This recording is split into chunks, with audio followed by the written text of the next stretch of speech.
The Little Village of New Starts by Donna Ashcroft.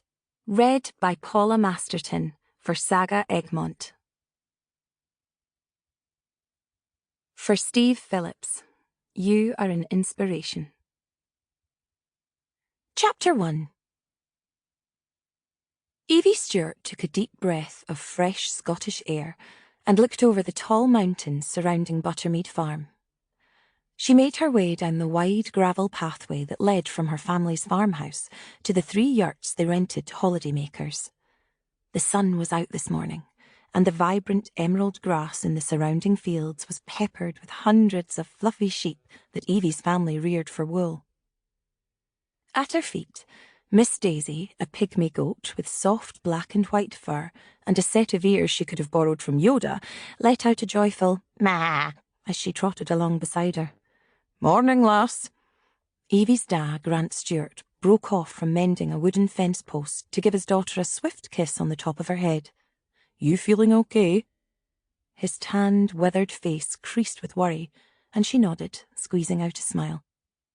"Great," Evie soothed. "Just changing the towels."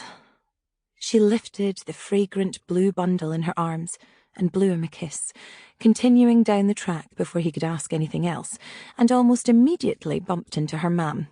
"Evie!" Fiona Stuart had long red hair the colour of her daughter's, and a youthful, pretty face despite being almost 50. She'd been up at dawn with Evie's da feeding the sheep. Her nose had a flake of mud on it, which Evie swiped off with a finger. "Are the yurts ready?" Fiona asked. Saturday was changeover day, and Evie had scrubbed the bathrooms, hoovered, and changed the beds earlier this morning. She only needed to refresh the towels, and her time was her own. At least until she had to drive to Inverness Airport. But she wouldn't think about that now.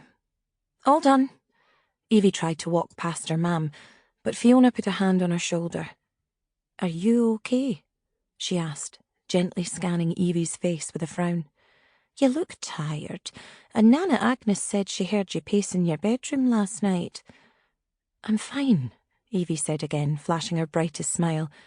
"See you later, Mum," she added, before heading down the pathway, speeding up as she reached the first yurt so she could disappear inside.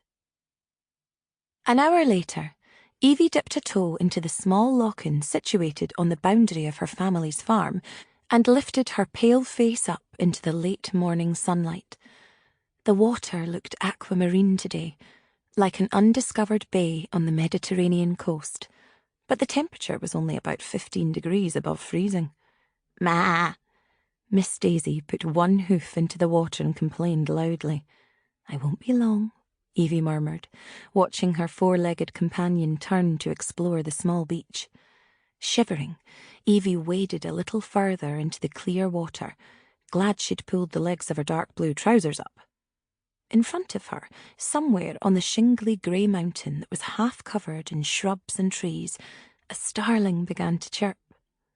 Evie closed her eyes, enjoying the solitude and gentle breeze on the side of her cheek, forgetting the impending trip to Inverness Airport.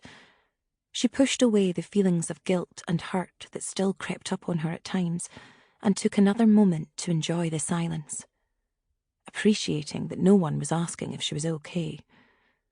The peace lasted only a moment before Evie heard the crunch of gravel behind her, and her heart sank as she scoured the hill that separated Bonnie Lockton from the green pastures of Buttermead Farm.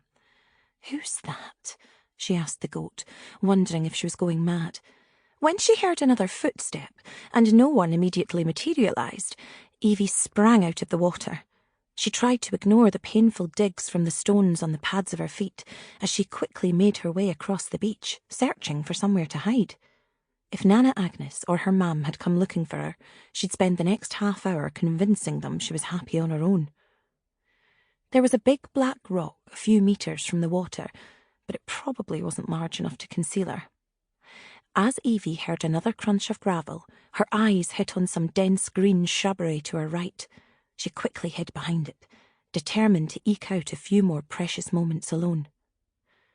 When a stranger's head appeared at the top of the hill, she crouched farther out of sight.